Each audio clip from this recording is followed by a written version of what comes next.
And welcome to the format with your boy, Matt Jackson, coming at you from my house with my boy, Joe Cool. What's up, y'all? Welcome to the High As Fuck podcast. We're smoking on a smorgasbord of shit. It's me and Matt hanging out, talking about Extreme Rules and our review of the pay-per-view. Thoughts, ideas, what was we thought of before? Maybe I might have to find that. I know, didn't we write down the predictions? Yeah, I believe so. So I've got to find that piece of paper then. But anyway, so I'm going to find that. It's somewhere in your notebook. So we can review it, know what we was doing. But last night, oh my god. Just holy shit. Like, subscribe, and fucking share this shit. Share this shit. We are high as hell. And I'm drinking on a Hopping Nomad IPA. It's really good, and so yeah.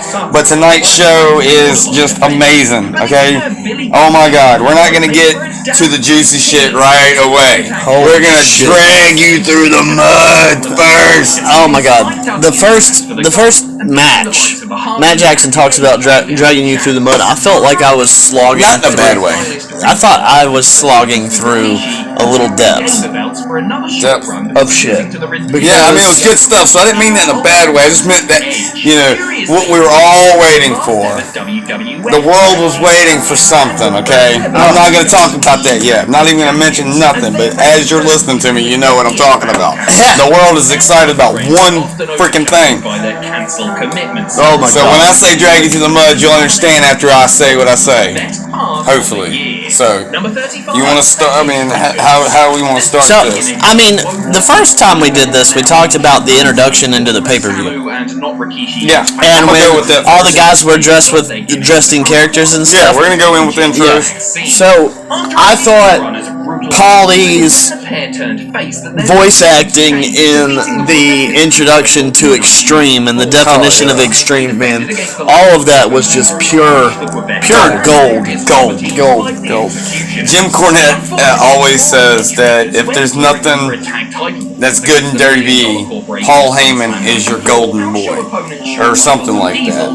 Paul Heyman his words, but has supreme mic skills. Oh my god, yes. Presence. His presence. His presence. You know, like when you have that voice that's like, I'm here, and you're listening to me, you're captivated already. And it's already weird, because it's a child, a single child, trying to win a spelling bee by themselves. And the vignette for it. And they were scared. They were scared. The kid was like, it was kidnapped. I've been hearing it all over the internet. That Paulie Dangerously, like Joe Cool likes to call him, because that was his name back in the day. But Mr. Walrus himself done kidnapped the child. Alright, he's done kidnapped the goddamn child. And know what he did? It took him somewhere, enclosed, what is it called? Enclosed area, something like that, or whatever. Probably like that Black Phone movie. Some nondescript building. There it is, nondescript location. It's just like the Black Phone. This guy goes and he's called the Grabber. He goes in and just kidnaps this child and keeps him in the basement. The fuck, dude? So this is what Paul Heyman has done to this child. This is what people were thinking. That's fucking crazy. And when they said what they were thinking, I was like, oh my god, that makes so much sense. It was that kid was like scared. It was a very good introduction to Extreme Rules. I really enjoyed it. It was very different, I thought. Different as in like the way it used to be, like Attitude Era shifts. Like Attitude Era shifts. I don't even know what I was trying to say there, but Attitude Era stuff. Back, when the Undertaker and guys like that roamed the earth, Yeah. So, but now, with the way Triple H's direction is right now, because this is all Triple H's mind right now, and he's actually also said some of these guys have got their own ideas that he's he's telling them, and they're working through. And we're gonna get to that later in the show. My note about the intro says, specifically, the intro about Extreme with Paulie was sweet. Intense. That's what I wrote. I mean, I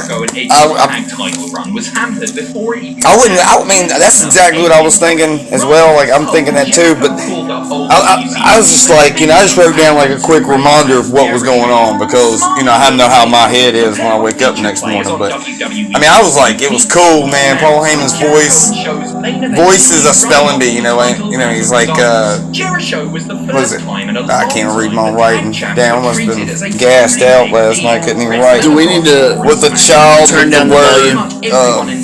Maybe so. Maybe we might get a copyright infringement from Coldaholic. We were a little bit high, so. Yeah, I forgot Coldaholic. I'm sorry. I'm promoting your stuff. I just said it. Go to Coldaholic too. You know what I'm saying? But just Yeah, that audio was from Cultaholic, so check out his video, and we'll link it in the description. We'll find it and link it in the description. I will.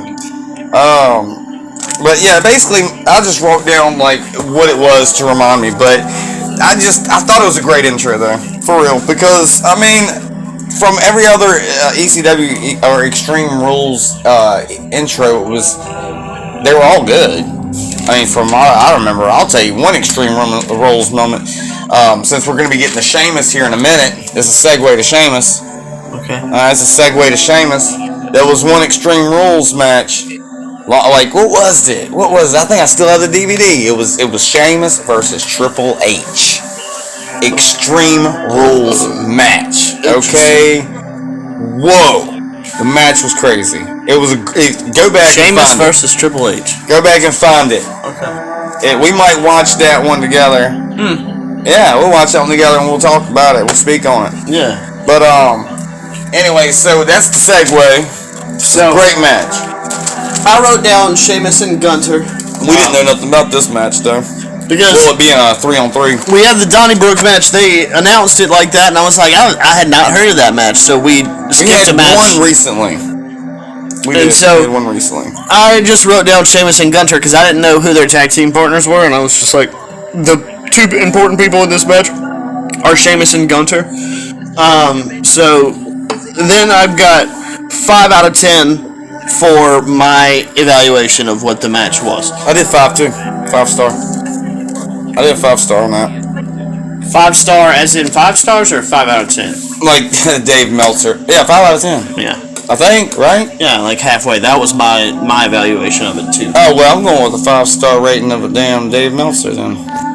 Because of if the it's style 5 out of 5, it was perfect. Because, yeah. See, I thought it was... I guess mid-range decent. Well, my whole thought process was on this. This is a they put a gimmick name on it, Donnie Brookside. It goes with their tradition. It goes what is it, Irish? Yeah, it's an Irish thingers. So it's going with the Sheamus theme, and so with that, I thought it was unique for that. And then what they had around the ring, they had the barrels. They had the freaking like bar that had like Sheamus in the frame. It was funny. You thought it was perfect. I thought it was good. I mean, we're talking about fucking brutes here. We're talking about dudes that actually respect this business. They actually, they're guys that metaphorically kiss the mat. They kiss the mat. These guys, they wipe their feet before they get in the ring like William Regal. They are Regal type. They are William Regal type. They are actual wrestlers. Like where William Regal came from. He grew up on Blackpool. I don't know how much that is true. But he grew up in England, and I know he's a fighter the whole time. He's the way his style was. You know how William Regal is. He's tough. That's a dude that doesn't get pinned for nothing. So I wrote... So them guys are too. My first note says, interesting spot, Sheamus head into the turnbuckle and kick face by Sheamus's team. Shit. I thought it was a decent match, but I put it mid-range. Like, if we're going on a 1 to 5 scale, it would be a 2.5. If you were going on a 1 to 5, a 10 scale, it was like a 5. I gotta be honest though, you know, I just thought about something. Just a realization I just had. Maybe, just maybe, a lot of these matches are gonna get ranked really high because of my high, no pun intended, of what was to come later that night. Whenever you were super excited, yes, because I know what's happening tonight. What's happening. You were riding the cloud of excitement. Yeah, and so you ranked them higher because you felt good. Now there are going to be some that are getting ranked because I mean it, but this one I know I mean it. But it was a great hardcore match. It was the best. I mean, I liked mid-range. I liked it. I guess it's just because I'm big fans of like Imperium, and I do like the Brawling Brutes. I like Sheamus. I love Ridge Holland. Ridge Holland looks just like Corey Taylor sometimes. You know, like you look at him, he kind of looks like Corey Taylor.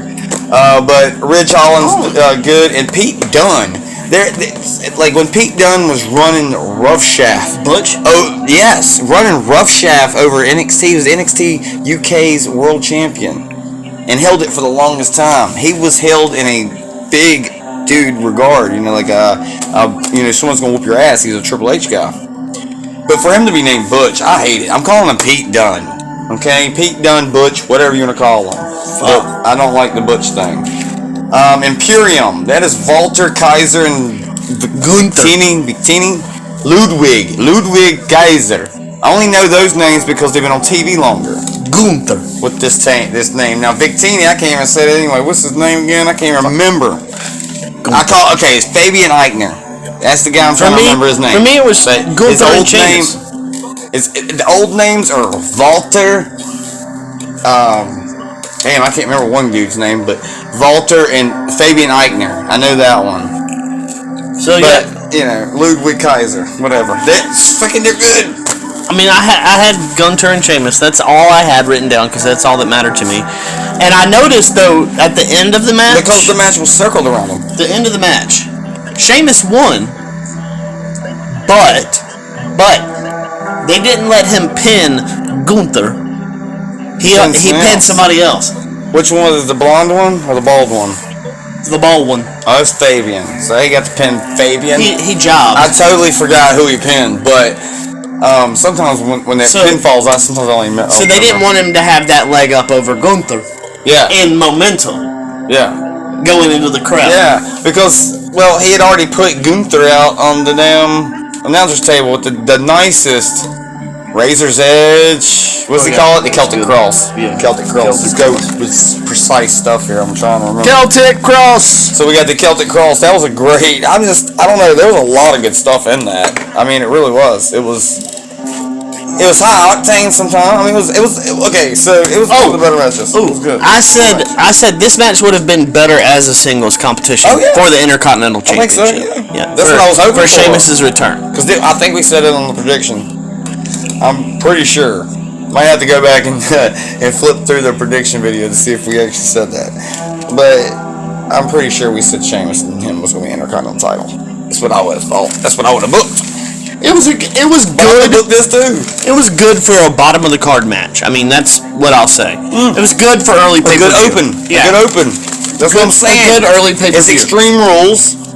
You know, let me tell you something. Did you see last year's Extreme Rules or any Extreme Rules before this? I've seen them. But they haven't been like hard hitting and extreme. They've been here hit and miss. They've been damn panty Annie. They ain't been. Every match was a stipulation, I believe. Yeah. Every match was a stipulation, right? Mm-hmm. That's what I'm talking about. I noticed that last night. Every match seems to have a stipulation to it. Strap match, ladder match, Extreme Rules match, Donnybrook match, so-and-so, whatever else was going on. You know what I'm saying? So each match, I quit match. That's a stipulation. Oh, yeah. I also said... That's the point of Extreme Rules. Every match has a stipulation. I also talked about the table spot with Sheamus' Celtic Cross, so it took my attention too. That was a good spot. Right? Yeah. And it's Sheamus doing it. And with him doing it to Walter, it's really good because Walter is one of the toughest wrestlers in the history of the UK, anywhere he's been, like in the history, he is one of the most realist. You go back to the old days, like old days. I wasn't even around those days. You know, he's like one of those type guys.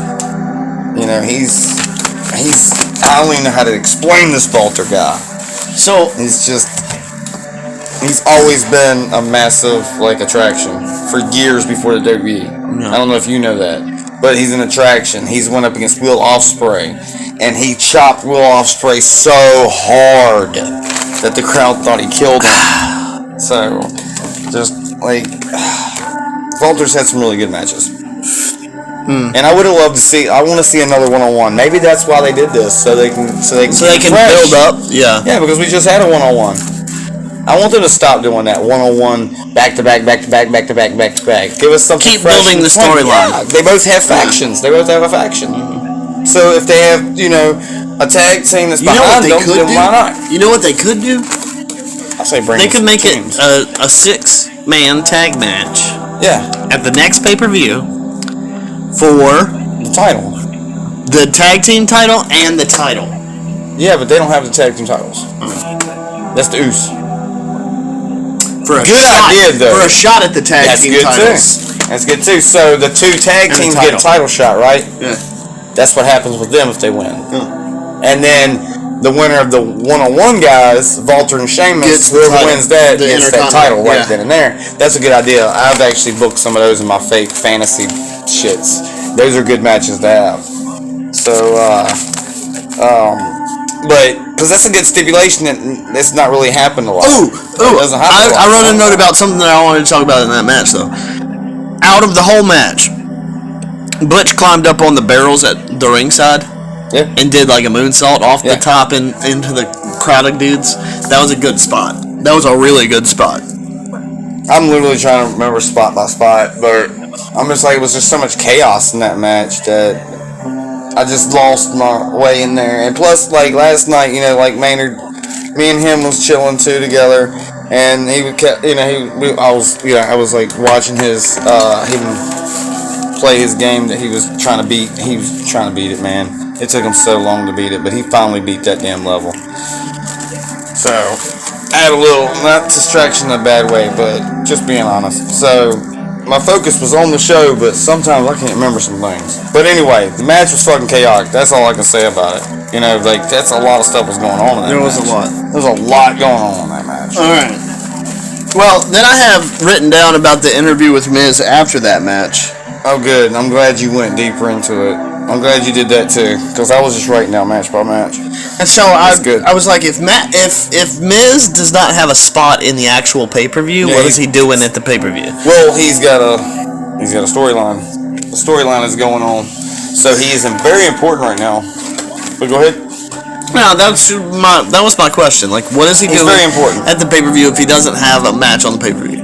But then it came closer to the end, and I learned more, of course. Yeah. Because we have Dexter Lumis. See, he thought the mascot the whole time. So he was just talking a bunch of shit to the mascot every time they would come around, and it was just stupid to me, but... I said that to Maynard as well. I turned around and looked at Maynard. I was like, this is some dumb shit going on here, man. What's going on here? Why is the Miz like... what's going on with this mascot? But I already knew. I was telling him too. I was telling Maynard, I was like, he thinks it's damn Dexter Lumis stalking his ass.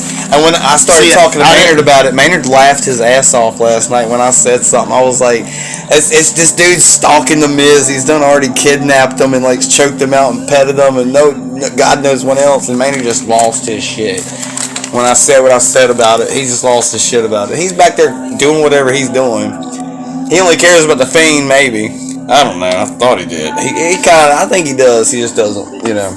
Whatever. But anyway, he's a 12-year-old boy. Yeah, I know. We get to not really care about stuff. But because I'm over here watching it and I reacted to it, and he just laughed his ass off as soon as I reacted about the Dexter Lumis thing. Like he just lost his shit, and then I was just like, "That's my boy." You know what I'm saying? I was like, "That's my boy." Dude. This is a great moment as a father. To me, it was just weird. It was a great. It was just weird. Yeah, I mean, you had to watch like Dexter Lumis back when he was Samuel Shaw, when he had first started it. It was really cringy then. If you thought this is bad, you should have saw him on TNA. TNA, he goes way too much, like literally too much. Like he comes up and smells, like he'll come up and smell a girl's hair, come up and like do some really weird, questionable shit. As Samuel Shaw, y'all look that up. Samuel Shaw, which was Dexter Lumis. This is where this gimmick came from. Yeah, this is where the gimmick came from, and WWE's actually letting them use it. So I think that's cool. That's pretty cool. Yeah. All right. Then we have Liv Morgan. Yes. And Ronda fucking Rousey. Yes. Rowdy Ronda Rousey. Yeah, you trying to get rowdy? Let's get rowdy. That's my trained by Roddy fucking Piper. Yes. Oh. And somebody else too, but I can't remember. I mean, this is a 5-star just because she fucking won the belt back, man. And ripped fucking Liv to a shit. You thought it was perfect? I mean, no. I mean, there was some things, but there was some things I think, right? I mean, I gave it a 6 out of 10, so almost in the middle, a little above a 5. So I mean, I literally put a 5-star down last night. That's perfect. So you give it a 10 out of 10? I think so, man. Oh my god. It's from the fucking Rousey. I get blinded, man.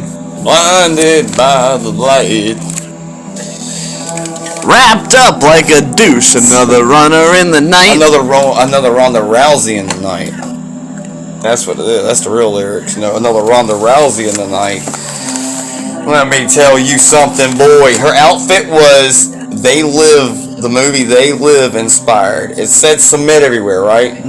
But if you look closer to the black on black, it was obey. And they said it on commentary on the commentary team. Say the They commentary. Live. Yeah. That's a movie with Roddy Piper. He's like, he says in one part of it, he's like, I'm all out of something about I'm here to kick ass and eat chewing gum or something like that. And he's like, I'm all out of chewing gum. So it's motherfucking Roddy Piper, man. Exactly. So it was a tribute to him, which was great. Yeah. It was there was another tribute later on in the night. I gave it a decent score. It's an Extreme Rules match. Champion. Oh yeah, it was Extreme Rules for the women's championship. It was amazing. I said I want. I mean, it wasn't really that amazing. I said I wanted Liv to. WWE booked Liv to win the title, but then after watching the package, I changed my mind and thought that Ronda should win it. So I had booked Ronda, or I had booked Liv at first just as the younger of the two and the next generation. Yeah, but I get that. But then I said, I saw where Ronda had pinned her, yeah, or whatnot, and the mishap where the referee should have seen that call, so it was kind of questionable any fucking way. So I mean, I get that. That makes sense, a lot of sense. Ronda just had some pretty good moves when she had them. Oh my god, that knee thing. And something I have to say though, it's crazy. Fucking Corey Graves and fucking shit. What's his? Michael Cole. Yeah, Michael Cole. Michael Cole. Commentary. It was lackluster. Their commentary is shit. What? Compared to JR and King? Oh, you're comparing them way back too far. Way too far back. But I get where you're coming from. Michael Cole is so good, though. I'm a big, Michael Cole. I liked Michael Cole for a little while. He did that weird thing with the computer general management shit. Yeah. I like that. Yeah. That was interesting. Yeah. But that was a good moment, too. But that whole feud with King was good. That was awesome, too. That was one WrestleMania. That was awesome, man. But I don't know. The commentary team, I like Corey Graves. I've always have. I got mad at him last night. I can't remember why. Shit. I think he said something wrong. They made me not feel as enthralled with wrestling as I used to be, and I think announcers have a big deal with that. Yeah, commentary team, announcers, they have something to do with hyping the crowd, keeping it going, and keeping I don't know, dude. Whatever word I'm looking for. It's just not very, very good. The Ronda match The match was okay. it was good. It was good. I mean, but this match right here, though. Shit. Let's just segue. Fire extinguisher spot. Liv. Yeah. Fucking she popped out from under the apron and I was like, holy shit. And again, I turned around to Maynard and said, we're still using fire extinguishers. That's what I said to him. Dude, fucking fire extinguishers. I said, aren't they toxic? They're trying to fucking Kill somebody. Aren't they toxic or something? Fucking ridiculous. It is. I'm about to snap into a Slim Jim. Oh, yeah. I went to a fucking Dollar General earlier. No, Family Dollar. Shit. And I got a 12-pack of sodas, and I found these Randy Savage-inspired Slim Jims. They are huge. Oh, they're thick. Fucking thick sticks of meat. I hate to say the word thick, though, you know? But, and it says... It is. 3 times bigger than the original. It's like a dime, right? Of thickness. It's a dime of thickness. Do I have a dime on the table? It has Randy Savage's face on it. It says Savage, and then it says, "Ooh yeah!" You don't have a dime. Dang, brother. I was gonna say, don't that look like a dime? Like a dime thickness, though. They are dope, bro. I saw these. I was like, oh my god, it's Macho Man. Fucking Macho Man Slim Jims. Oh my god. Snap into a Slim Jim! So this is the commercial time. And Bone Saw's ready. Bone Saw's ready. I got you for 3 minutes of playtime. Grip and rip. That's what it says. Grip and rip. You ain't going nowhere. It's 3X bigger versus Original's Giant Slim Jim, boy. Just grip and rip. Bone Saw's ready. I love Bone Saw there. But step to a Slim Jim. Ooh, yeah. You ain't going nowhere. Oh, yeah. Just talking about Macho Man. Let me tell you a story.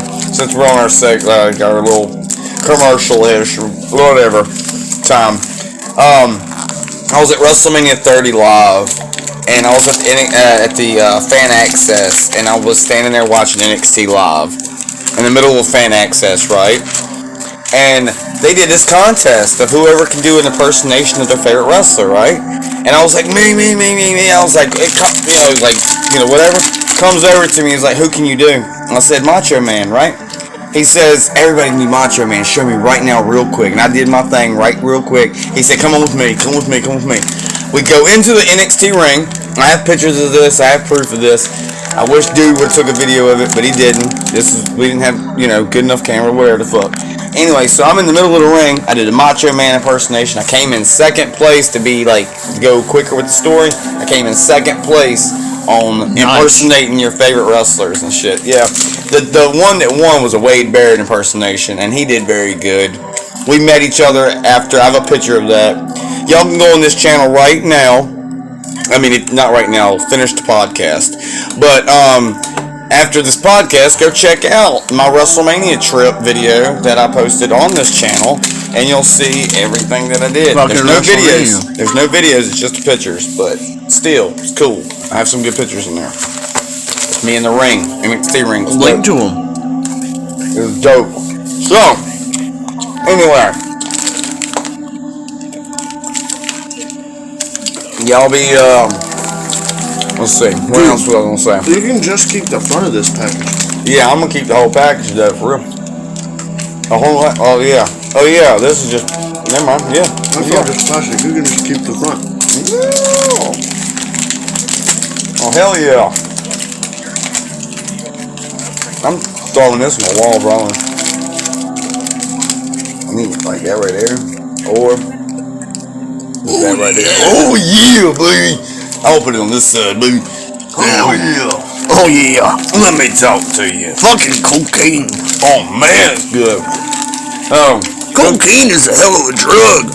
I'll get you a meat stick somewhere in Wonderland. Oh man, Wonderland. That's a good topic. But So whenever I had something in my head that I was gonna commercialize, I was gonna like shout something out, and I damn forgot. But anyway, we're not in a commercial break anymore. Nope. Well, anyway, yeah, Karrion Kross. Yeah, McIntyre and Karrion Kross. I said I wanted Karrion Kross to get pushed, and I would really like to see the younger generation get pushed. So I want to see Karrion Kross get pushed. Me too. Of course, I said that in the prediction video. We both did, Karrion Kross. I like a gimmick match, like a strap match. Oh yeah, it's different. Because any of those things where you're tied together, like the dog chain. Oh yeah. Or the strap match. Yeah. Or a cowbell match, or the rope matches. Oh, yeah. Oh, that was a, what was that, Texas rope match. That Texas something rope match. Yeah. Yeah. It had a cowbell, so you could use the cowboy as a weapon. Yeah. It was very dangerous. Something like any that. Of those matches where you're tied together. Yeah, because you can always manipulate the rope or what have you. Yeah, you can always. So, also we can also pause this anytime we fucking want to, if we need like to pause for a minute. I really like Drew in this match. Just letting you know. I had reported that Karrion, I wanted them to book Karrion just to push him. Mm-hmm. I mean, I think younger generation needs a push, like I've said it before. But I also like Drew in this match. They both did really well. Yes. Drew McIntyre tried, like he was getting really demolished for a minute. I made a note about Karrion Kross. I really enjoyed his entrance. It reminds me of like old school Sting, white and black Sting. I ain't even thinking about that. I ain't thinking about nothing like that. I don't even know what it reminds me of.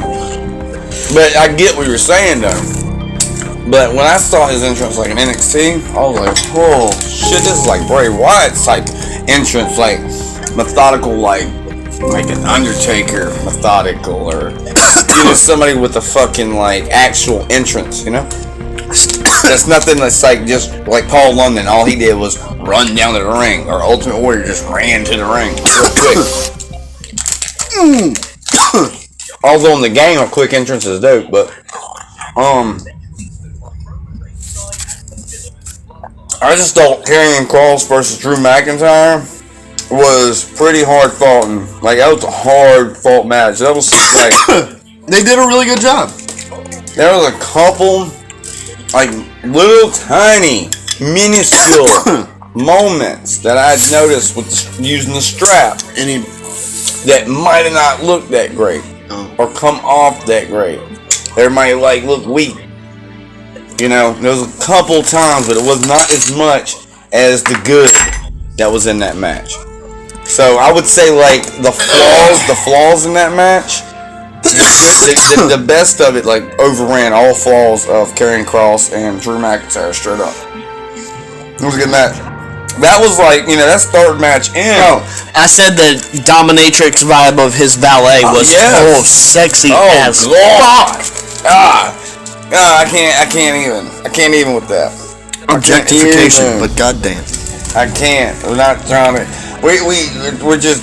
I'm complimenting this. This is I just feel like really when they put the camera on her, it was like really hard to focus because she is a gorgeous lady. She's gorgeous. Like I cannot help it. Like I see her. I've known about her for a long time, and I've always been like, that's beautiful.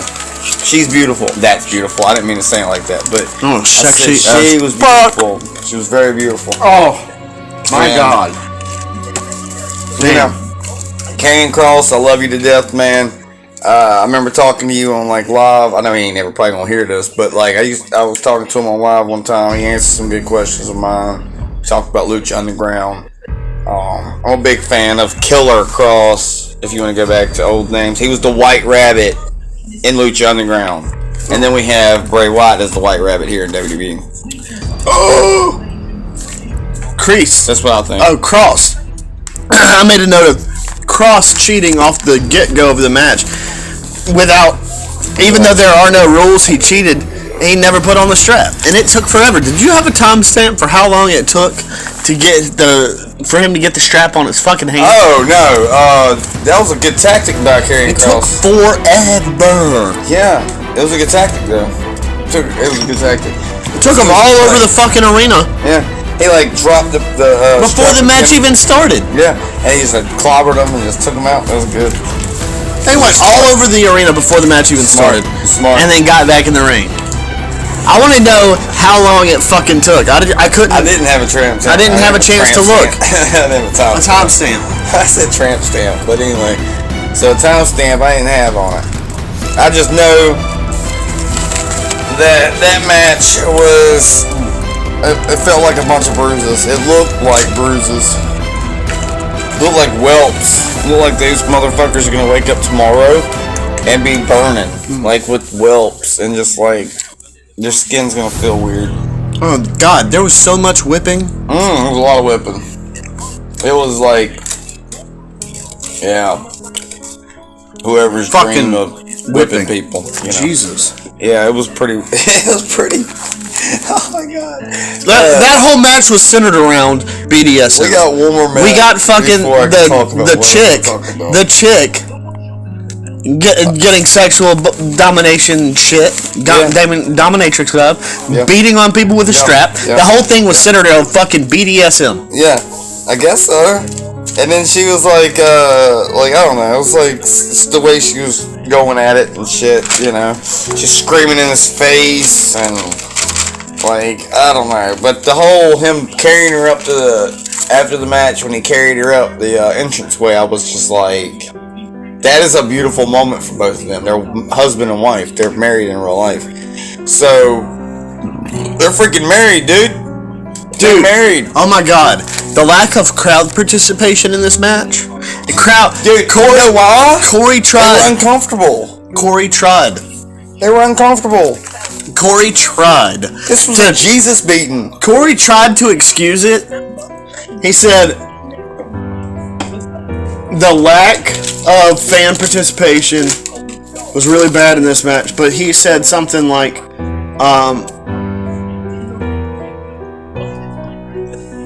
the match was just brutal and bothered them. That's why But no, he didn't. That was not why. It was not. It was not that great of a match. Like nobody was cheering for it because it wasn't that great of a match. Well, yeah. I mean, but. Also because it made you uncomfortable. But I didn't think it was great. I think I was just giving out 5 stars last night. No, well, maybe you're putting it in the middle. Maybe that is what you're doing. Maybe I am. Because all mine are like my first one. I gave it a 6, which is close to 5. First one I gave it a 5 out of 10, which is close to the mid, or which is the mid. Second one I gave it a 6 out of 10, which is close to the mid. And then this one, McIntyre, I gave a 4 out of 10. It wasn't that great of a match, but it was close to 5. And like those are my mid-range, and you're right in the middle on 5 on all of them. I think I was just really excited about seeing Karrion Kross in the ring. I mean, it just means it's a decent match, but it's not the greatest match. I followed his career.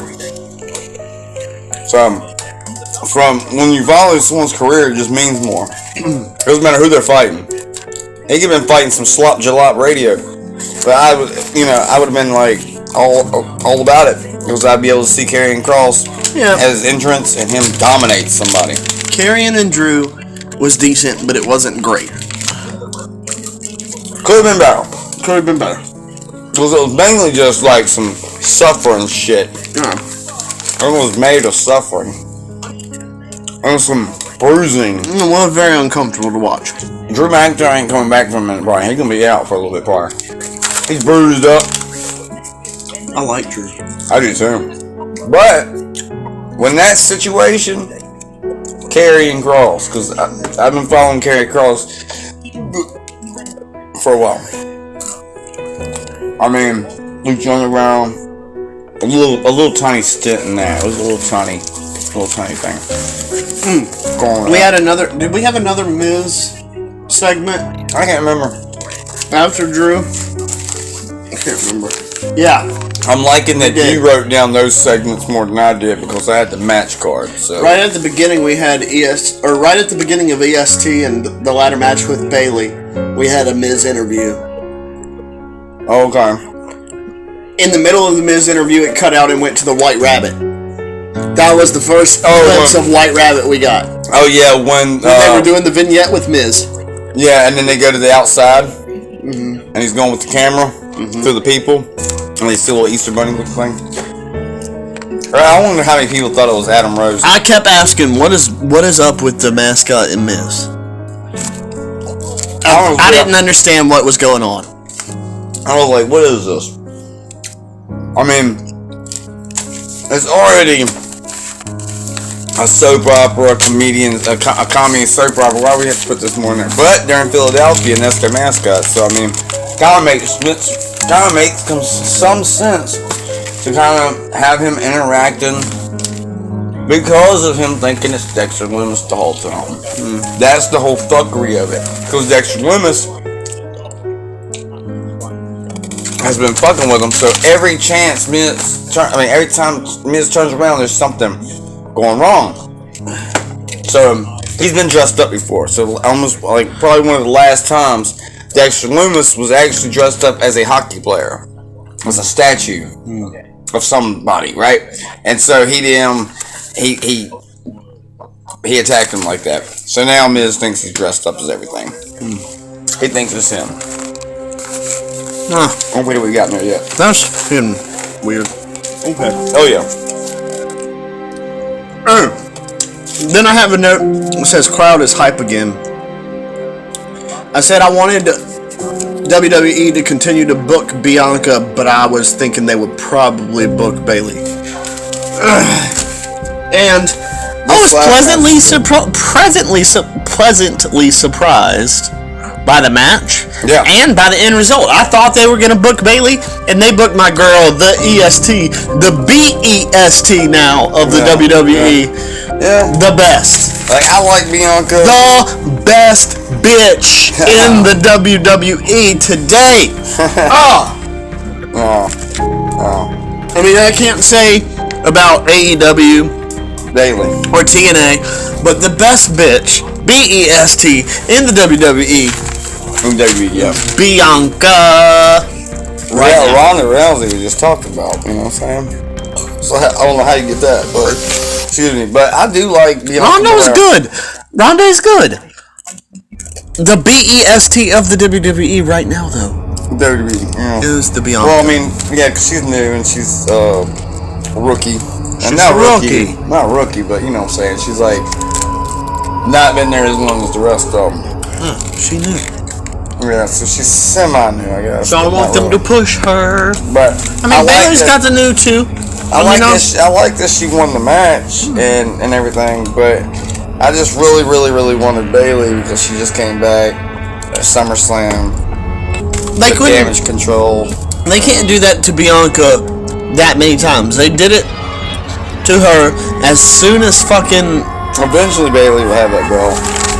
As soon as other girls got the tag team belts. As soon as the redhead, what's her name? Becky? As soon as Becky came back, they took the belt off of Bianca. Yeah. They can't do it again for Bailey. Yeah. They can't. That was WrestleMania. That was fucked up. Yeah, it was fucked up. They can't do it again. So they got to give her a little bit of time with the belt. Yeah. She's had it for a good minute, but I guess she's good to have it. I mean, I'm fine with her winning, of course, because I like both of them, but Bailey, I really wanted Bailey to win this match. But why did Bailey hold on to that ladder? That was ridiculous. She's sitting there holding the ladder. Nobody would have done that. That was ridiculous. That's exactly. Jim Cornette's going to say that. I haven't seen.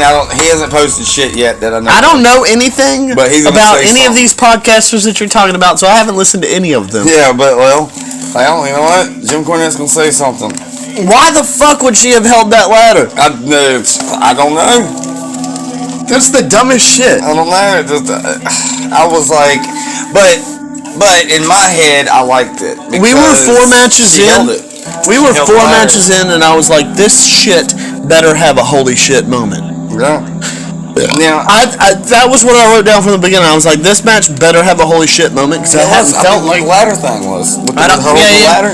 But see, the thing is, I don't think I had felt a holy shit moment from any of the other matches yet until this one. So I was like, this shit better have a holy shit moment, and it did. It had the ladder spot. Yeah. Yeah, with the because Bailey said, in her head, she said, you know what, this might seem stupid. This might be like, what the fuck? But you know what? It's going to make the moment bigger because I'm not only being slammed in this girl's finisher move, but I got a ladder on my fucking face now. And when I hit, bam, I'm hitting that fucking ladder. Everybody's going to be like, oh my God. Yeah. So that's gotta take Bailey out. That was nuts. it. That was it. Bailey was going to win that match if that didn't happen. So, yeah. That shit was nuts. Bailey's the best. So, and then I wrote down a note that says Kofi ? I don't know what Bianca did, but she jumped from somewhere and landed on a ladder to save herself. Yeah, like a cat, reflexes like Kofi. And she did it really well, and I was they like, did a lot of stuff with some ladders. What? They did a lot of stuff with ladders. They it looked like they were struggling too for a little bit. It looked like Bianca was struggling. The sunset flip in the corner was a good spot. Oh yeah, right. Right into the ladder, right? And the flip power bomb wasn't into the ladder, right? Yeah. That was dope. Yeah, that was a good moment. That match was. I kept putting. I was like, where is my holy shit moment? Now I was like, the bridge ladder across the steps and the barricade. I was like, okay, this is gonna be that spot. It wasn't. Yeah, false. Definitely false on a lot of stuff. The first kiss of death was a good one. Yeah. And then they did it again with the tag team partners on top. Oh of her that's shoulders. right. Yeah, boy, that did happen. I was like, here's the female John Cena. And then they did it with that. I said that too. You did? I said this is female John Cena because John Cena did the same fucking thing. But yeah, with heavier dudes, though. I'm not trying to discredit women right now. I'm not. So don't even think that. Yeah, Paul White and fucking Edge. Yeah. He had Big Show on his shoulders. That's enough, right? Then you throw Edge on him. The Edge is another 280. Fucking so Paul White. It's crazy. And Adam Copeland. Yeah. So you're putting almost 500 plus 280. It's like 700 pounds on your shoulder. Yeah, and John Cena did it. That guy's fucking ridiculous. Yeah. So John Cena's ridiculous.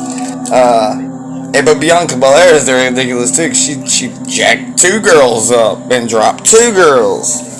So, but anyway, before we get to any more on this show, we are going to take a little, you ain't even going to notice it was a pause or nothing out there in YouTube world. You're not going to notice a pause at all, but we are going to pause. And we're back.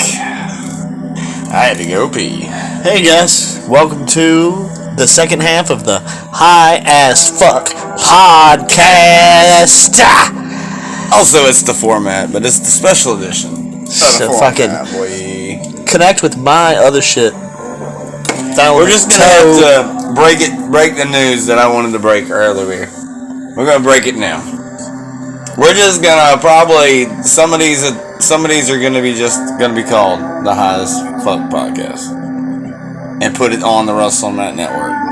Just go ahead and we actually have our own show now. Let's go ahead and say it. Just do it. We have the format. I had the idea. As part of the format, we have the High As Fuck podcast, and then whatever other episodes you want to do. But that's one of our things. Yeah, and that only is you and me. Yeah, that's it. The High As Fuck podcast is just me and you sitting here doing this, smoking a smorgasbord. Yes.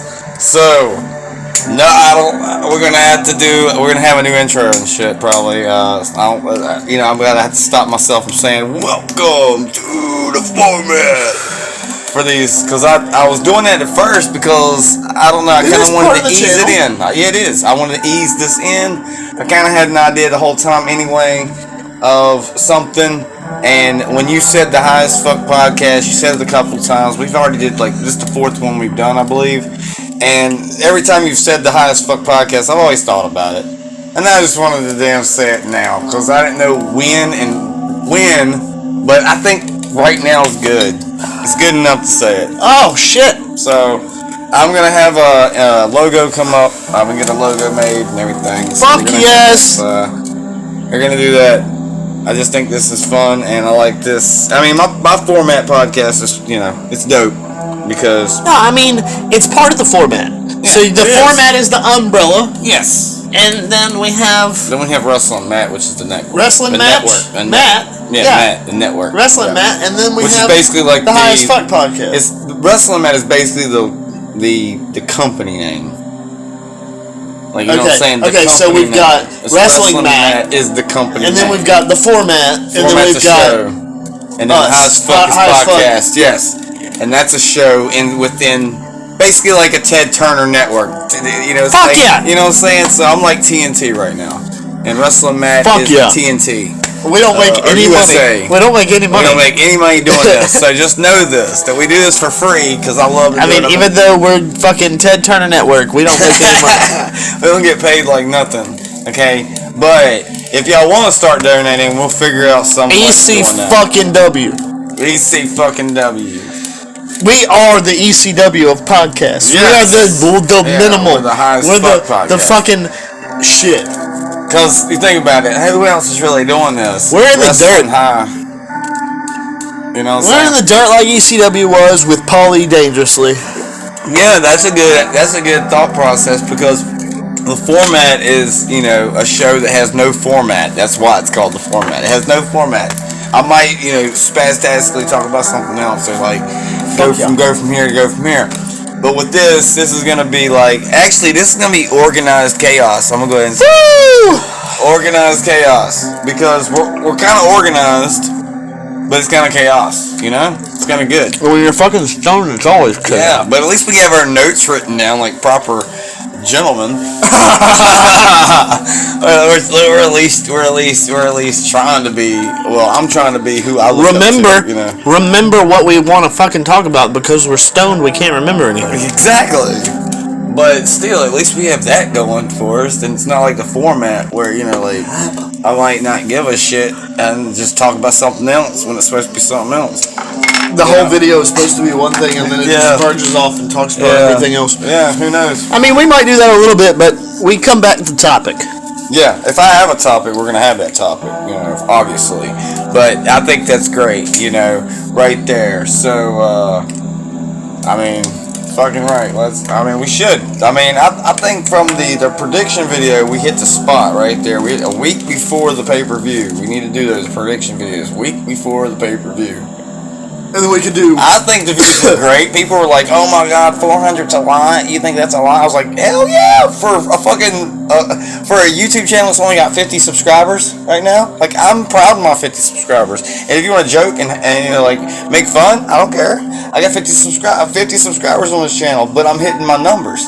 Think about it. If a video hits 35 views, I have 50 subscribers. 35, 50.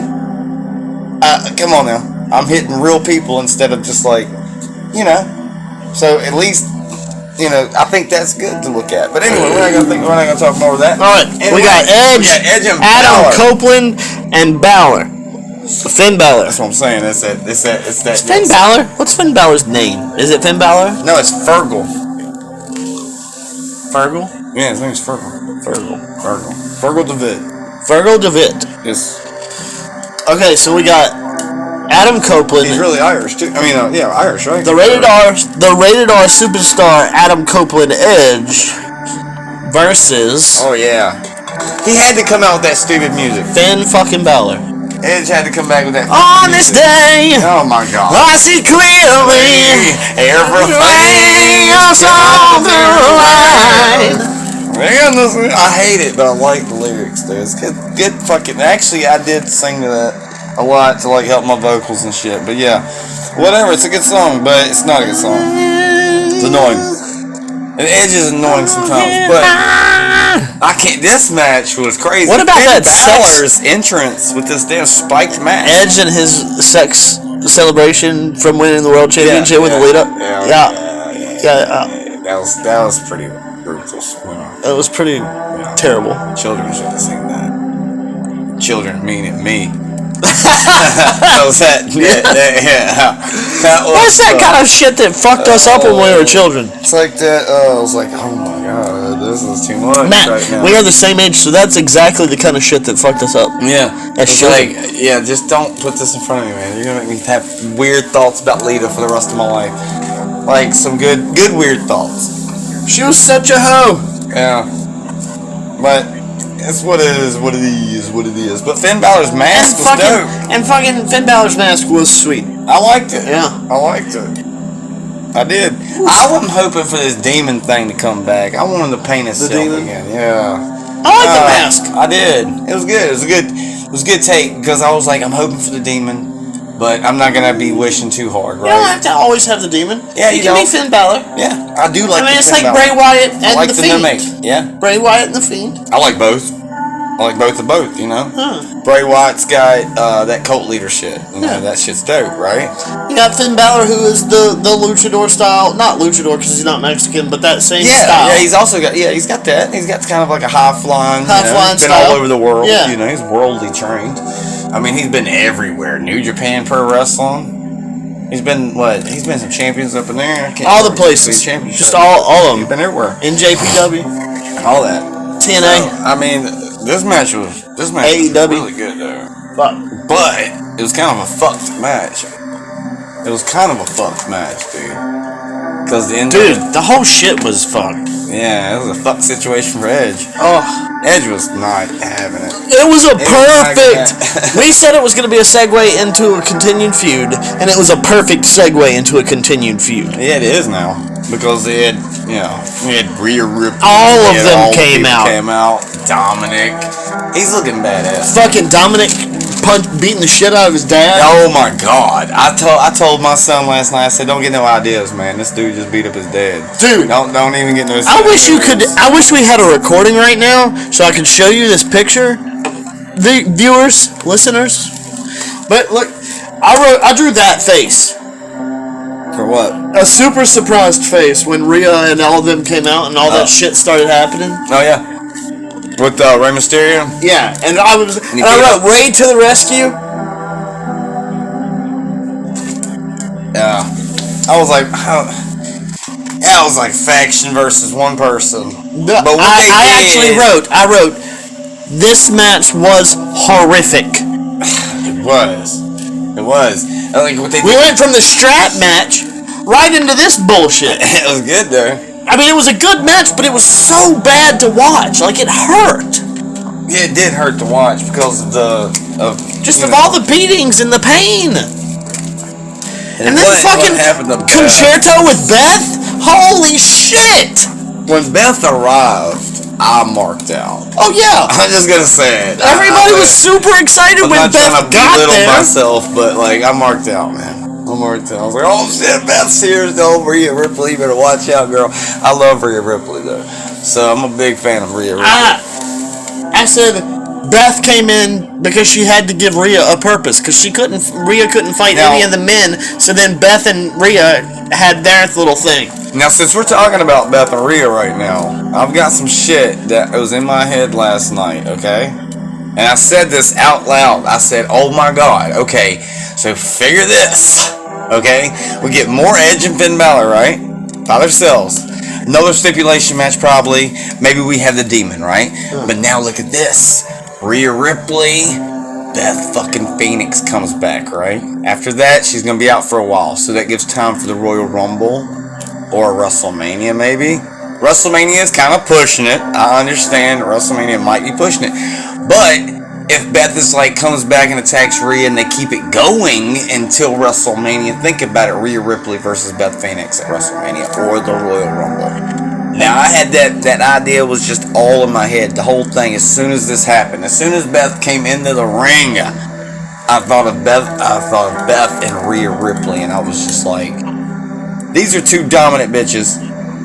And not saying it in a derogatory way, but these are two tough females. They are built for this. Hard bitches. Yeah, that would be a great match at WrestleMania. Be a great match at Royal Rumble. Wouldn't matter, whichever. And then have Edge and Finn Balor. and then you can have what's the other? Damian Priest and Dominic could be some tag team. We need another important yearly.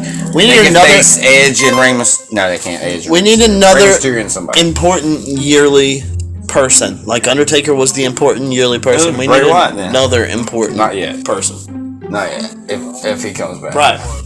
So we need one of these old guys, Edge or Randy Orton, to step up and be that person.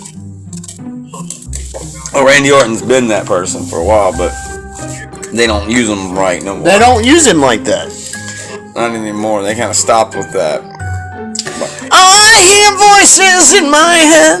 They counsel me. They understand. They talk to me. Talk to me. Talk to me.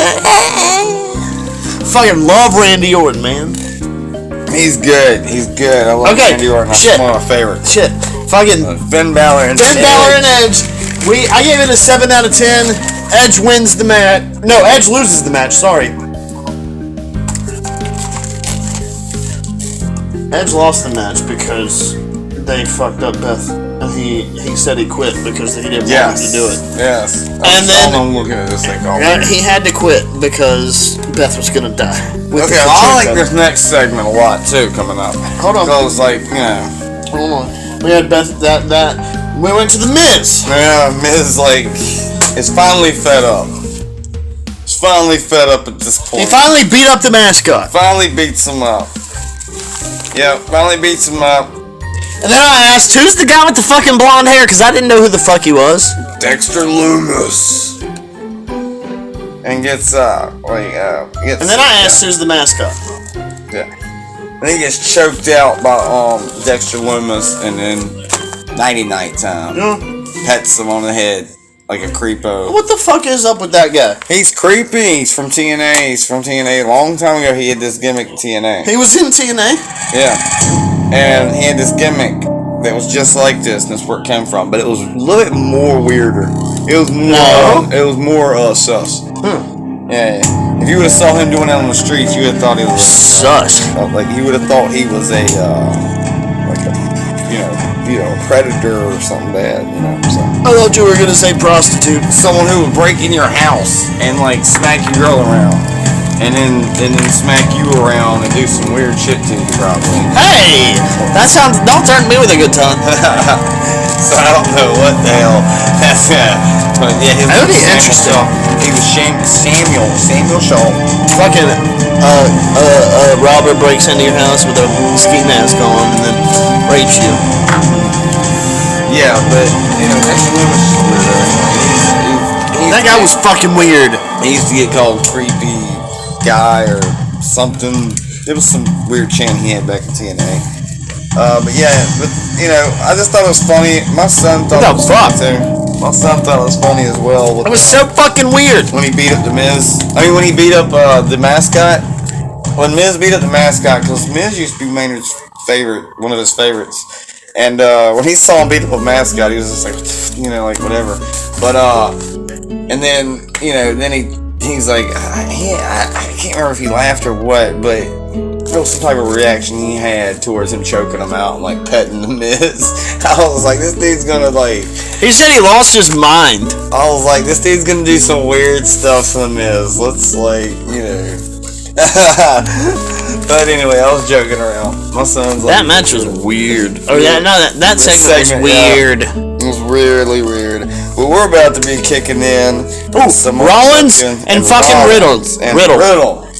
Like two guys that have been going at each other for a while. The fight pit. Fucking big cage though. Submission or KO? And this match had happened before, and I didn't really know it. NXT, I must have forgotten. MMA, UFC style, but instead of octagon, it was square. Mm-hmm. And I think, because we all know wrestling is scripted.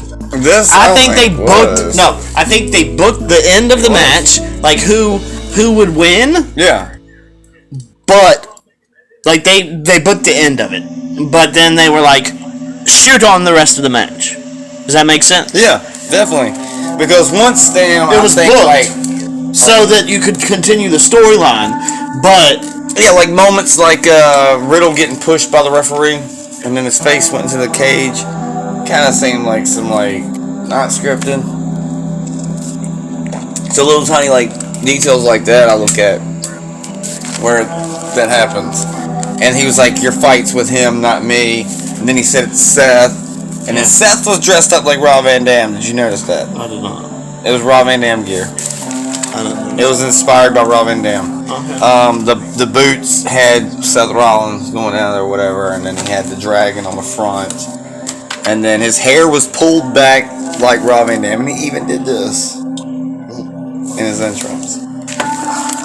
And his tights, and then this little shield-looking thing. But it was like a shield-looking thing. It was like this little vest thing that had the print on it, like a dragon and something. I didn't even notice it. Yeah, well, it was Rob Van Dam inspired. Shit. His fucking hands were taped like Rob Van Dam as well. It's crazy. Oh. Because Rob Van Dam was like one of Matt Riddle's. I said RK Bro entrance. Riddle's entrance was RK Bro entrance. Instead of just regular Riddle, like his Titantron. Was it? Yep. Oh, I don't even think I remember that. I don't think I was focusing on that. It was like The word RK Bro went across the Titantron. He come down there with he didn't come down with a scooter, did he? No. I can't remember. I know I've seen him so many times with a scooter. I don't think he did or not.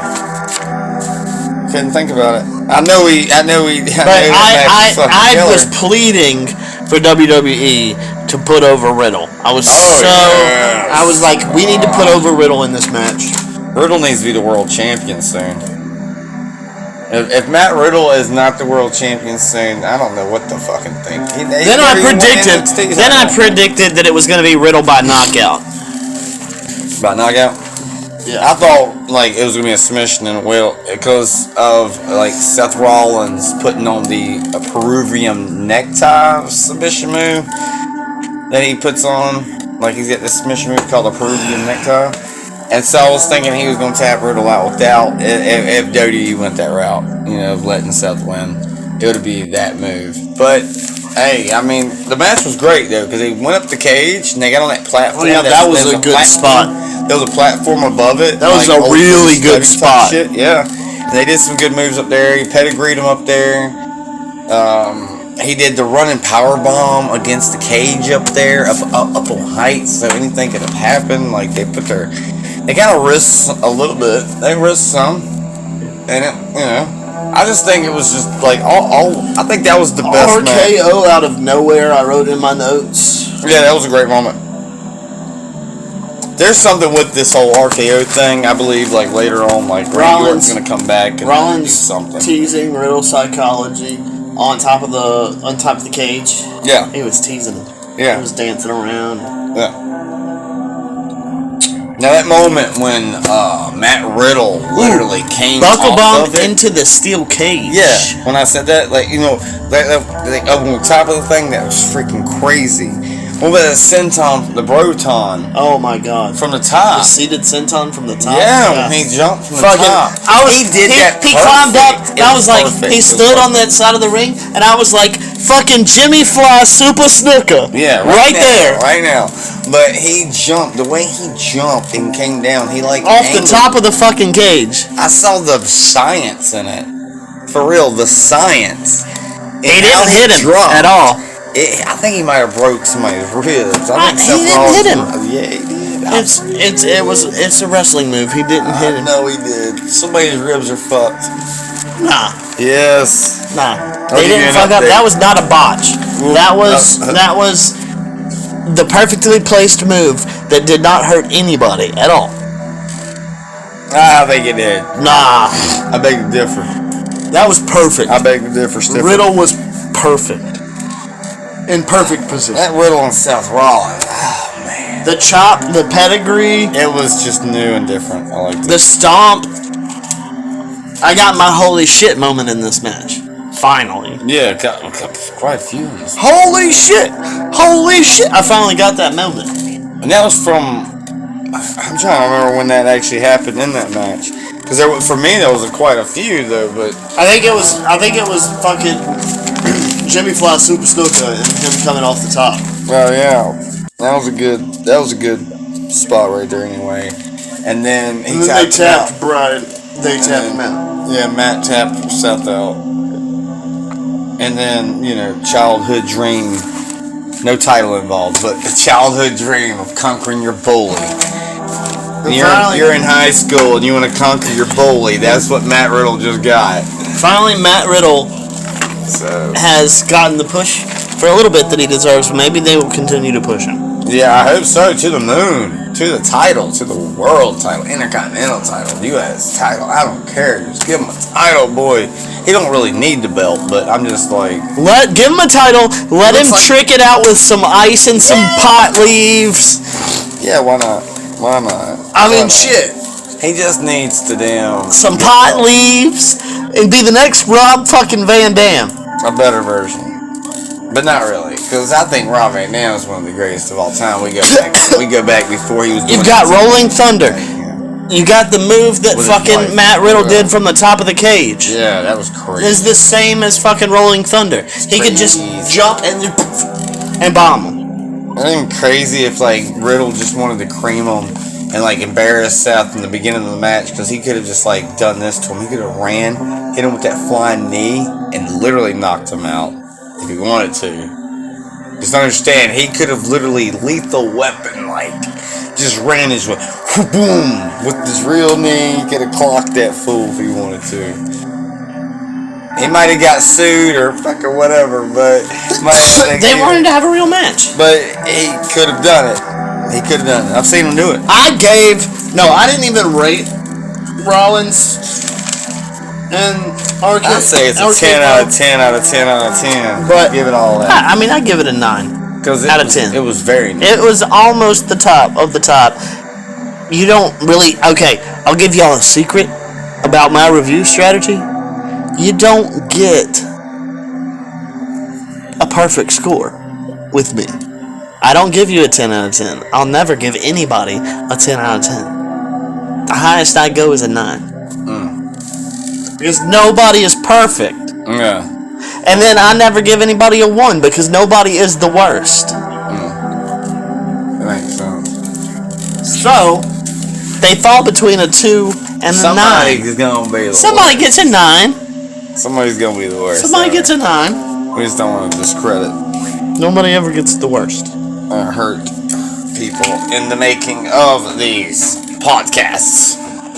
But, so that match was, it was just something else. It was almost perfect. It was something to It was really fucking good. It really was. But, once Riddle tapped him out, I'm gonna go ahead and let's go. As soon as he gets up to the top of the damn ramp, he's leaving. He's, waving goodbye to the fans, the Extreme Rules fans, right then and there. And he's just like, the lights go out. The fucking lights go out. And then you hear, he's got the whole world in his hands. He's got the whole world in his hands. He's got the whole world in his hands. He's got the whole world in his hands. And then the lights go to each character. And his rambling rabbit. Oh my fucking god. Dope. The pig. Oh my god. Husky all the pig. The fucking characters. Abigail the witch. Okay. The buzzard. Mercy the buzzard. I have to say this. I was telling Matt earlier. And the fiend. Okay. It was fake fiend. I told Matt this earlier. Bray Wyatt. He has always had that creepy vibe, right? He's the best. He has always had it. He's better than Undertaker, I think. And I was waiting.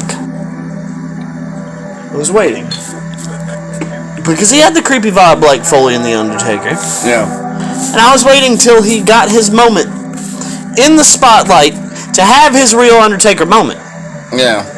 Right? Yeah. And I had never seen that in my heart yet.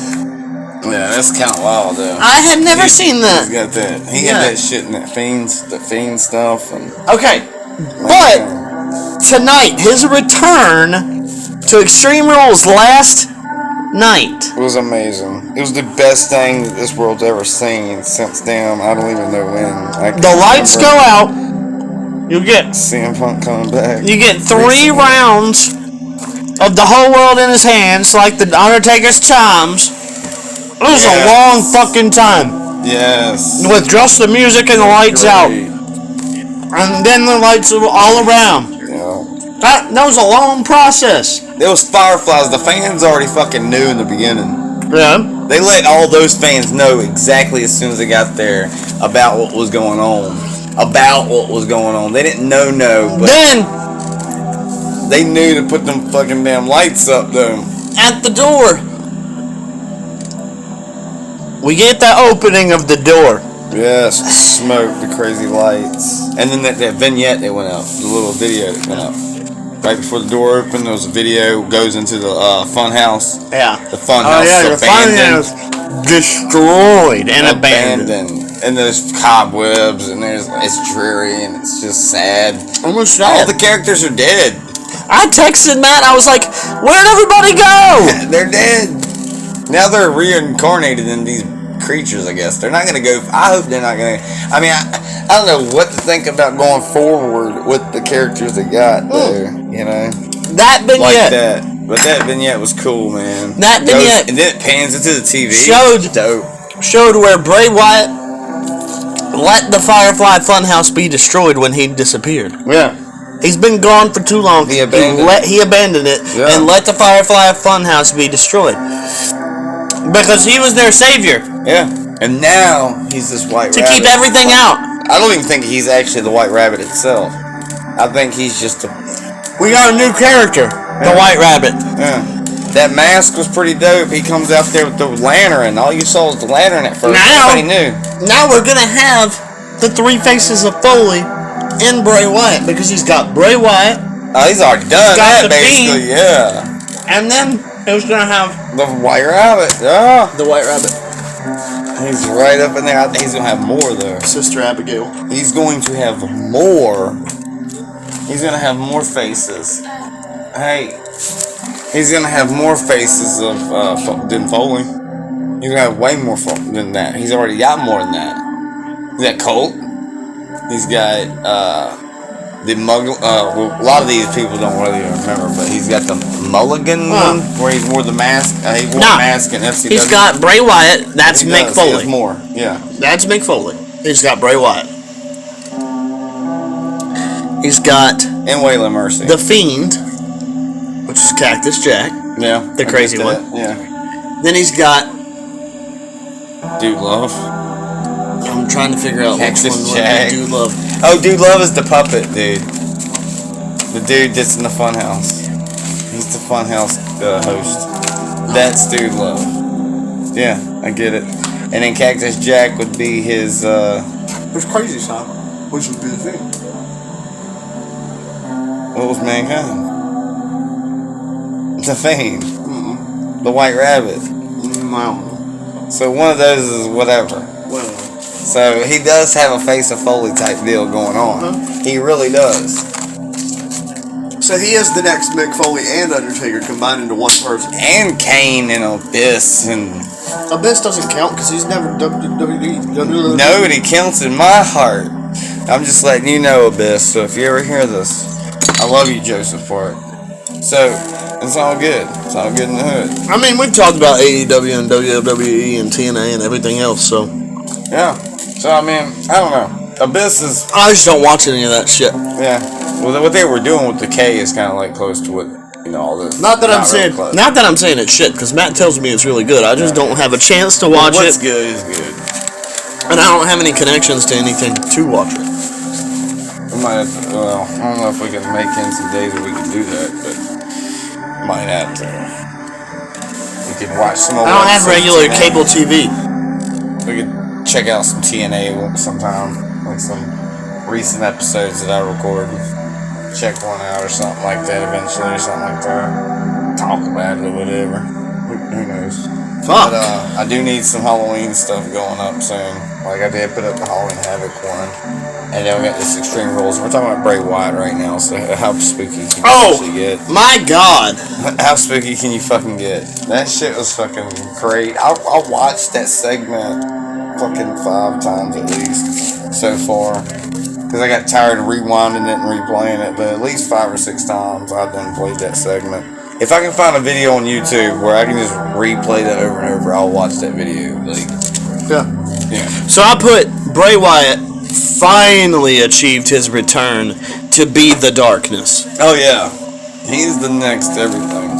He is everything. And I'm excited to see him step into those shoes, but make himself a bit more approachable. Because I think all of his characters before were way too weird. I loved every bit of it. I don't care what this man does. I love Bray. He's a CM Punk to me. It doesn't matter what you do. But Mick was right there on the verge of perfect. He was maybe a little too crazy himself, but he was right there on the verge of perfect. But Bray, I thought he was taking it a little bit too weird. That's just my personal feelings about it. I just love that shit. I love anything that's fucking weird. Anything that's cultish, anything that's like Bray Wyatt's doing. I mean, obviously he's using this shit from movies and stuff. Movies and stuff is how he's, coming up with half the stuff. The new mask is basically loosely probably based off the new movie Black Phone from 2021.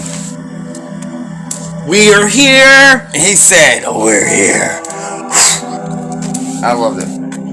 So it's gonna be a group of guys probably. It's gonna be confirmed.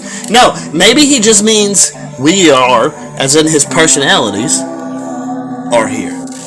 Maybe it's a good idea, but I also gotta think about these damn. We're here. The Funhouse characters. I gotta think about those. Those are all part of him. Yeah, but I don't really think that is supposed to be like symbolization. So they weren't really there, but they were there, kind of. Like, I guess he's showing us like every bit of his past. If you saw, think about it, because he had all those characters, and then he had to break. That shit was crazy. Yeah, that Fiend had fake hair. They should have at least went a little bit more realistic with that. I loved every second. They thought no one's gonna notice the fake hair. I finally am a mark for Bray Wyatt. I loved every second of his return. I can't believe you weren't in the first place. It's ridiculous. It's damn ridiculous. He's one of the best. I love Foley and Undertaker so much that I could not mark out for Bray Wyatt yet until he achieved their status. And then he finally did it for me, and now I can mark out for him. I will, to the day I die, unless he fucks up really bad, will be a Bray Wyatt mark. I feel bad now because I literally put Bray Wyatt over Undertaker as soon as I like. Nah, fuck you. Yeah, like as soon as he was cult leader and all that stuff. Nah, fuck you. Like I liked him as Husky Harris when he was with Nexus. Fucking Undertaker was everything. He was the fat guy in Nexus. Undertaker was everything. That's it. You know that? He was the fat guy. Undertaker was the wrestling business. You can't. I know. You can't. I know. You can't. I already knew what Bray Wyatt was worth when he was Husky Harris. That's who should have ended the streak. It should have lasted until Bray Wyatt. Yeah. And it should have never been ended by fucking Brock Lesnar. I said it. That's why I fucking hate Brock Lesnar. I said it once. Fuck Brock Lesnar. I cried when that happened. Because in the same night, guess what? Fucking bullshit. Guess what happened? Guess what happened that same night? Bray Wyatt lost to John Cena. Fucking bullshit. It was a good show though, because I saw that live. Undertaker lost to Brock Lesnar. That's fucking. Imagine that. I was live in the building. Bullshit. It was crazy. It was great. It should have lasted until Bray Wyatt. I have said it all along that would cement somebody as the perfect passing of the torch for the Undertaker. Oh, yeah. And so they should have saved it for Bray Wyatt. That is very true. I thought that same thing. When Bray Wyatt first started the cult stuff, really. Because I already seen Undertaker in him. I already seen, not really the Undertaker. I saw this new character, to be honest. I saw something the organic. darkness. Actually, if you want to be honest, Bray Wyatt is stemmed from Waylon Mercy. the cult leader stuff is Waylon Mercy. An old wrestler back in the day.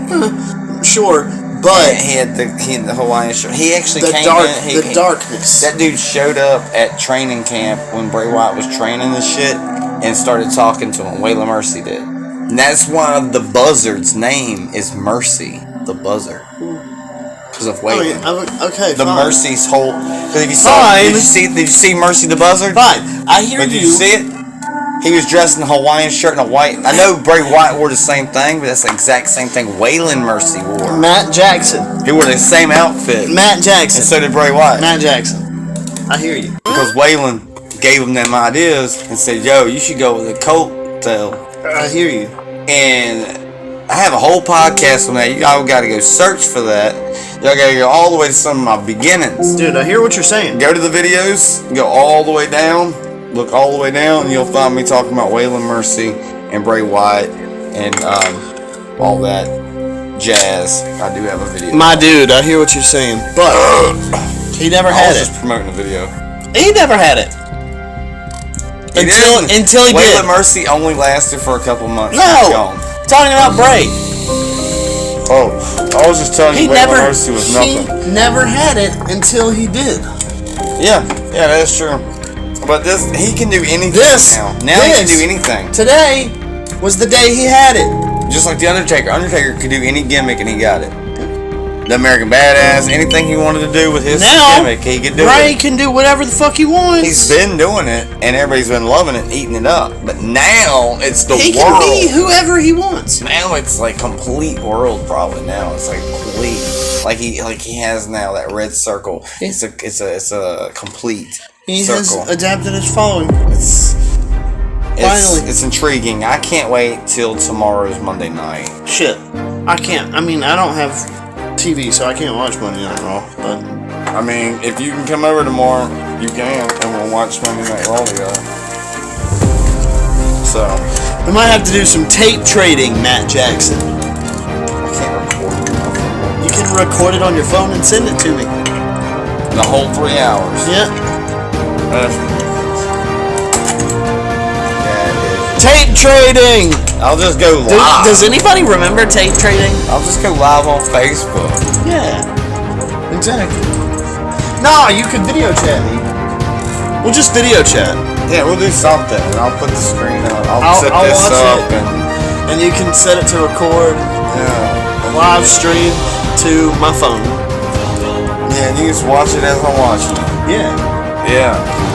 And anyway, Raw's gonna be great. And we can talk about it. Bray Wyatt's if you can figure out a way to record it, we can talk about it. Well, I can call you on the Facebook message on another phone. So I can do that. Maybe it's the same thing. I'll record it. We do a Monday after Raw or a Monday after pay-per-view podcast. Yeah, we got to because this one's gonna be big. I know it is. I know it's gonna be big. Dude, there's gonna be a lot of falling out from it. Yeah, there's gonna be a lot of good stuff coming. So bad or good, it's gonna be there. So this was a really fucking good pay-per-view. The last 4 matches really shaped it for me, and I would say that my favorite part. I gave it a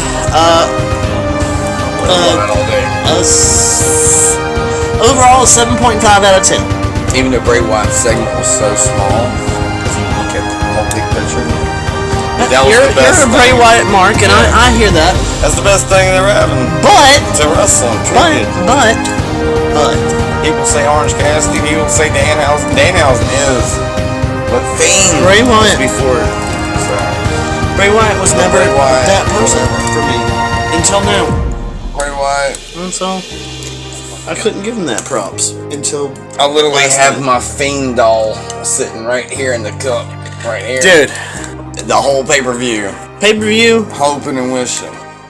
7.5 out of 10. What's your rating out of 10? The whole pay-per-view is between 10. 1 and 10. Whole pay-per-view is like a 5-star pay-per-view. Fucking. You're kidding me. No, it's dope. It's not perfect. No, it wasn't perfect, but it's a Bray Wyatt, man. It was good shit. And we had Karrion Kross's match. We had Edge and Finn Balor. It was some good shit, but it wasn't. We had Ronda Rousey. And we had the Donnie Brooke match. There was some good shit, but it was not the best thing in the world. Bray Wyatt's the best thing in the world. He is. He's like a CM Punk.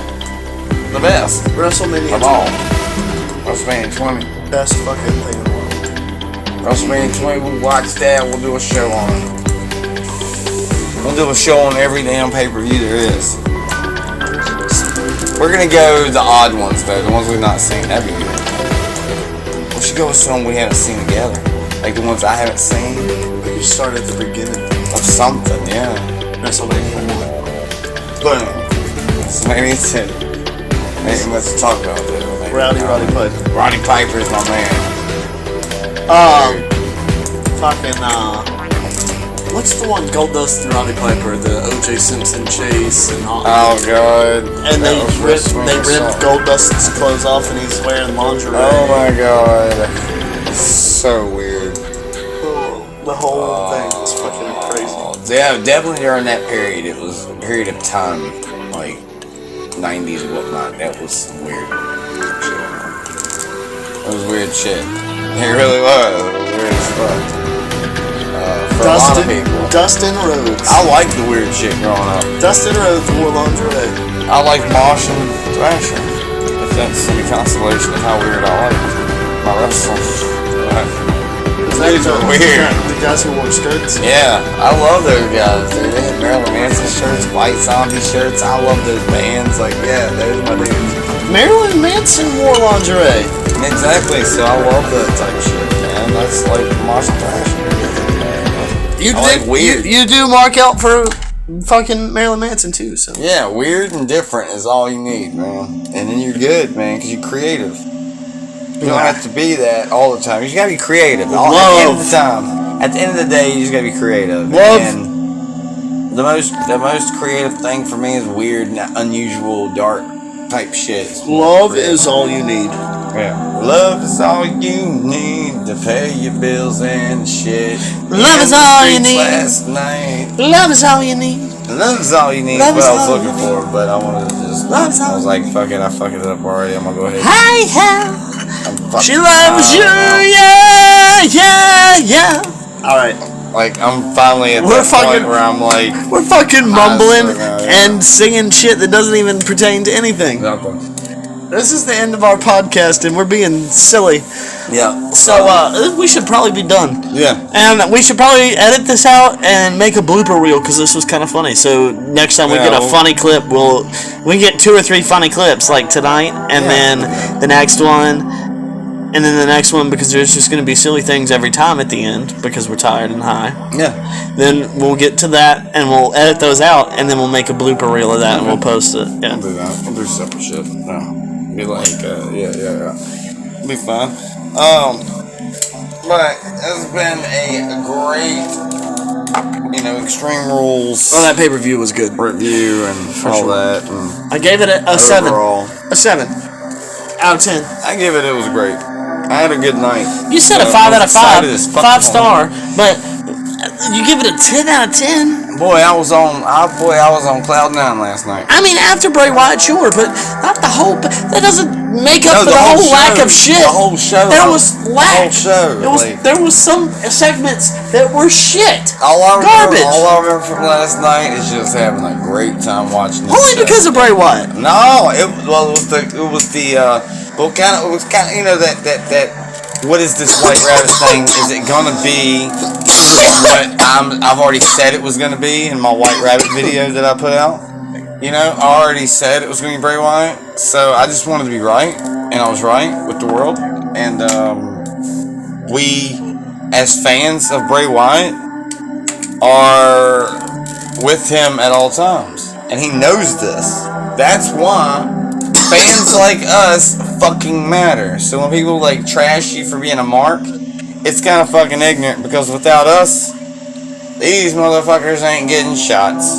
They're not getting shit because without us, they have nothing. So keep being a mark at the end of the day. We need a mark out podcast. That's what it's gonna be called. Mark out podcast, where we get on here and we fangirl the whole time over all our favorite wrestlers. The Mark Out podcast. Bray Wyatt. Bray Wyatt, the best in the world. He's good. He's the next CM Punk. I mean, he is the next CM Punk. He is. He's better than that. He's better than them. A lot of things. Did you say he's better than I'm trying not to go on. You say he's better than Undertaker again, because I've heard it once. I am gonna smack you in your goddamn face, and it's gonna be a work. It's not gonna be a work. It's gonna be a shoot. That's some ridiculous shit. Anyway, so yeah, he is, but he's not. He's Kane. You know what I'm saying? It's gonna be a shoot. I'm going to kill you. It's better than Kane. Bray Wyatt's the best. Okay. Fucking. So, whatever. No, Matt Jackson. Whatever. No. Bray Wyatt's the best. He comes in and he says, "Hey, how you doing? I'm Bray Wyatt. Follow me. Let me in. Let me in." They've already let him in. That's why he's over. Yeah, he's over as fuck. That's what I'm saying. They let him in. There's a guy we just ate Slim Jims from. Yeah, the Macho Man. You know what the Slim Jims are made out of? Pork. Part of his penis. Fucking snap into a Slim Jim. They fucking took his DNA and they multiplied his penis. Multiplied his penis and multiplied his penis. Now they're taking meat from his penis and then making Slim Jims out of it. Snap into a Slim Jim. Oh, yeah. So that's the ridiculous shit you'll hear from me. Alright. Ridiculous. This is shit that we're editing out and it's gonna be in the blooper reel. Jesus fucking Christ. Anyway, that has been the Format High as Fuck podcast. In your face. Go subscribe, like, and we are out the building. High as Fuck podcast. Out.